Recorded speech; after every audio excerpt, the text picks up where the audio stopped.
guys, welcome back to Clockwork Danger Needles. We're here for another episode of Sugar Apple Fairy Tale. I have returned from my slumber. Not so much slumber, more like hiding in a hole crying somewhere because of how intense last week was. But I am back from the trauma. We are here to break down episode 8 of Sugar Apple Fairy Tale.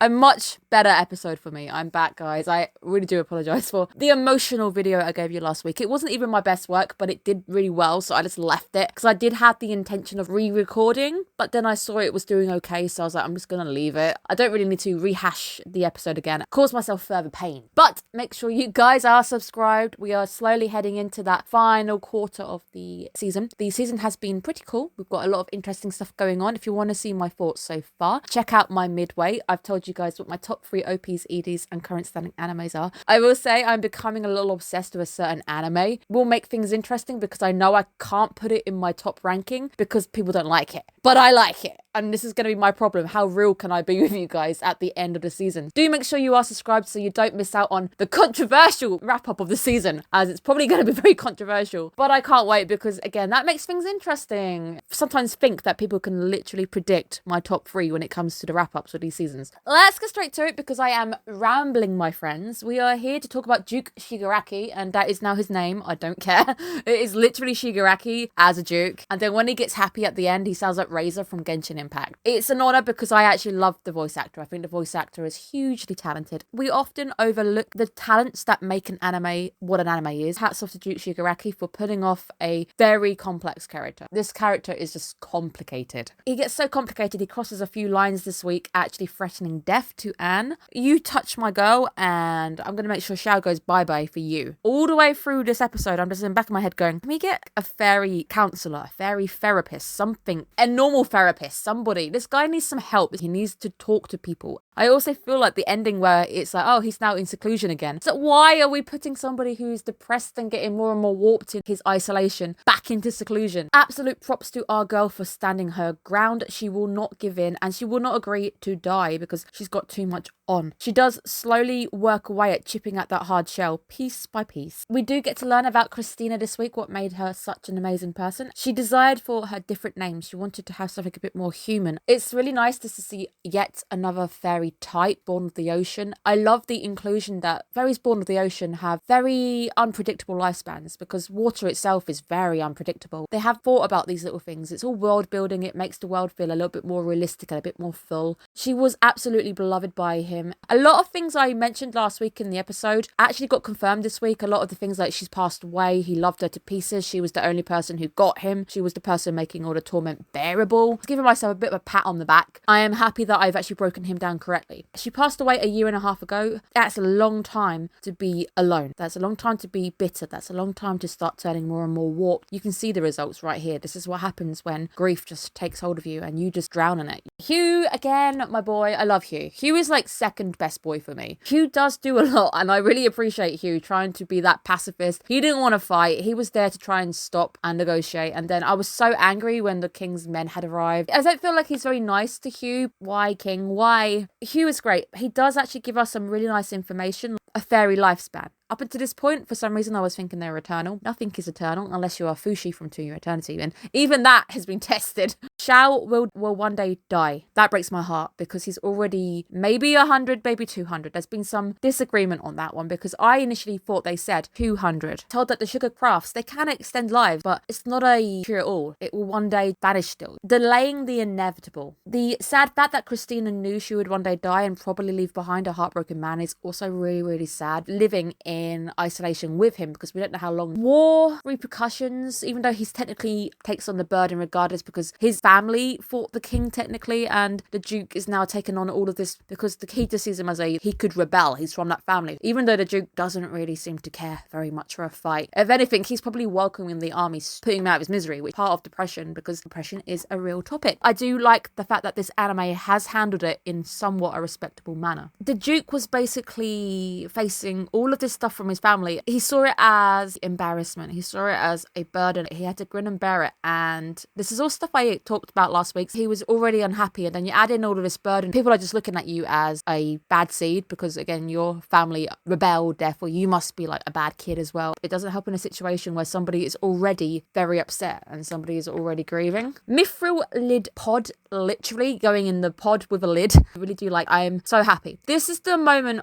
I needed. I needed the happy moments this week. Literally needed it. And I was so happy that the truth finally comes out, and immediately there's no hesitation. He just puts him back in the pot and he just runs out. He's like, I'm heading back. I'm going. I love the fact that the anger he probably felt, or the bad mood that he initially was in, gone. And I'm so happy I saw a meme from Sugar Apple Fairy Tale. I don't have it on the screen, but it was Shal saying, you've caught me in a bad mood. I'm not responsible for what happens next. And I feel that vibe at times, especially after the day I've had. I'm in a bad mood, guys, and I cannot be responsible for what happens next. Everything I said pretty much is true. The Duke has been facing this embarrassment, this humiliation. I didn't uprise, my family did. You're basically just now having to grin and bear all of this forever. And he felt that only one person got him, only one person understood me and made his days worth it and bearable. And now she's gone, he now feels awfully alone. Probably doesn't give a damn anymore. There's nothing in the world that really brings him joy anymore. I had a list on the last video about depression and all of those symptoms. He pretty much has all of them. Having a lack of drive is another one. A villain, but he's not. He doesn't technically kill anybody. He threatens it, and he does torment a few people, and he's done some very bad crimes. He does steer clear of the murder line, which I really appreciate, because a lot of the characters I sometimes try to defend eventually dip into murder, and then I can't defend them anymore. It's like, you've crossed the line. I can't support you. The happy gurgle, I would love to keep the happy gurgling thing as a channel thing. I don't know if we can incorporate this to anytime anything happy, lovey-dovey, wholesome happy happens. Becca is going to be happy gurgling, and I am happy gurgling so much at Shal heading back for Anne. I needed it. I really, really needed it, and I'm so happy that he goes back for her. So happy, guys. I'm so happy for once, and I needed this week so badly. The real reason for the sugar sculpture as well, warped thing to think that he wants a new Christina. He's hoping that the more I look at this statue, Christina's going to be reborn or something. It's cute. Sure, it's cute, but it's also obsessive. It's also part of those delusions. It's really unhealthy. Also, a dark fairy, a dark warped fairy could be born from this warped obsession is also really scary. Are there bad fairies? Because obviously we're told that looking at something with a certain emotion and a fairy is born. What about strong, dark emotions? What about, as we're seeing with this prince, what happens if he does technically spawn a bad fairy?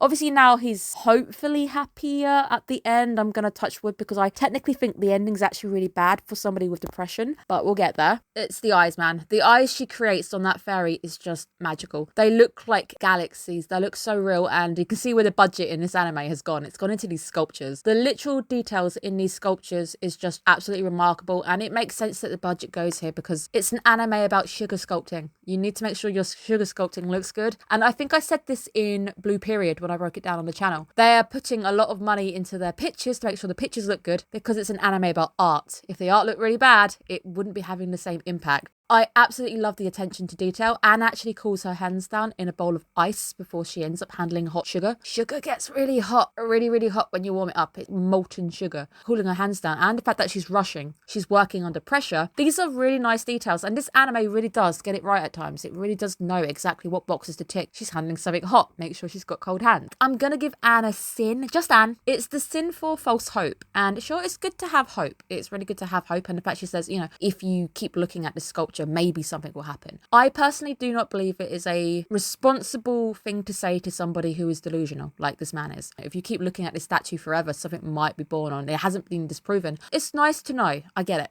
But it's also a very bad thing to say to the Duke right now, because the Duke is obsessive. He's very delusional. What if there is a sparkle of truth in what Child said, and you could create something very negative from obsession? It's good to a certain degree, but obsession is still a very bad thing. Duke Shigaraki finally smiling and turning into a happy Razor is a very nice moment, because he does sound nicer as Razor. And if you're watching Buddy Daddies, he is Ray. I love Ray. Ray is an absolutely fantastic character. I support that man completely. Don't know what it is this season, but I've got a thing for characters with undercuts. I don't know, guys. I don't know what's happening to me. The season's doing things to me. Vash to Stampede. I've got Ray with haircuts at the side. I don't know what's happening. Make it stop. Those eyes returning to normal with the Duke was absolutely lovely because there's a sparkle in them. There's a glimpse of hope again. It's all he really wanted was just to glimpse upon that person one last time. Just being deep for a little moment. I lost my friend nearly a year ago. It's going to be a year in April, so I apologise if I'm a little sad at the end of April. Sometimes I do just wish just to have one last conversation. I do get the Duke. I can really actually relate in a sense of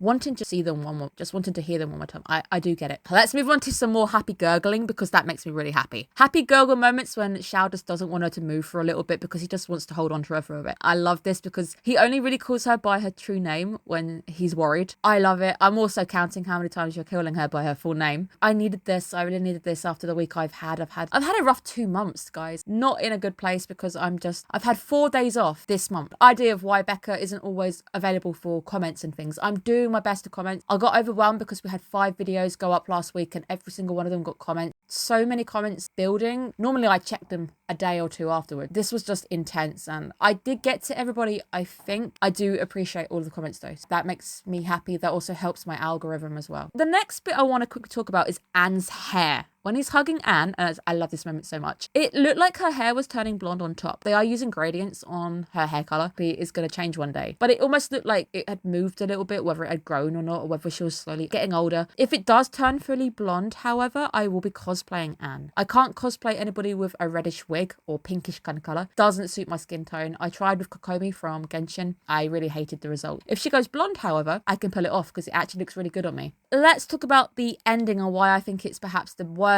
ending for the Duke. The Duke is to continue living in seclusion is the worst news to somebody who's got depression and needs help. Right now, what this man needs is a therapist. Someone in there, he's rich enough, he can probably afford it. He needs people around him. He doesn't need to be left alone with his thoughts anymore. He needs help. The ending is really bad for him. It's a really great ending for Anne, don't worry. Very happy about it. She also gets the money, which is really, really good for her. It's also a nice ending for her because people start to realise her work could be magical and again, she gets a rumour from it. Obviously, it's nice that he doesn't die or anything. And I just hope that maybe the king's going to be more lenient. Maybe just start taking interest in him. I don't know. Be friends. I felt like the ending had changed, but I think it is still the same song. Bouquet that Anne presents Paul Solday. It's also the bouquet that is in the ED. It feels like she's got exactly the same bouquet and then she hands the rose to Xiao. Nice little moment that if they are slowly editing things as the show progresses, I like it when EDs do that because it's active. It's really nice. It changes with the show because the ED has to change as the theme of the show changes. Another fantastic episode. Really like this one better. I'm not traumatized. I'm actually quite happy. And I've got to go to Eternity on Sunday. That's going to kill me. I literally think that show's going to kill me. You've given me the biggest heart attack I could ever have. And now I'm just like not recovered. It turns out that not all immortal things are immortal. There we go. I can't wait to see you guys again next week, however. So let's continue breaking this anime down. We've only got 4 episodes left. Crying in sugar.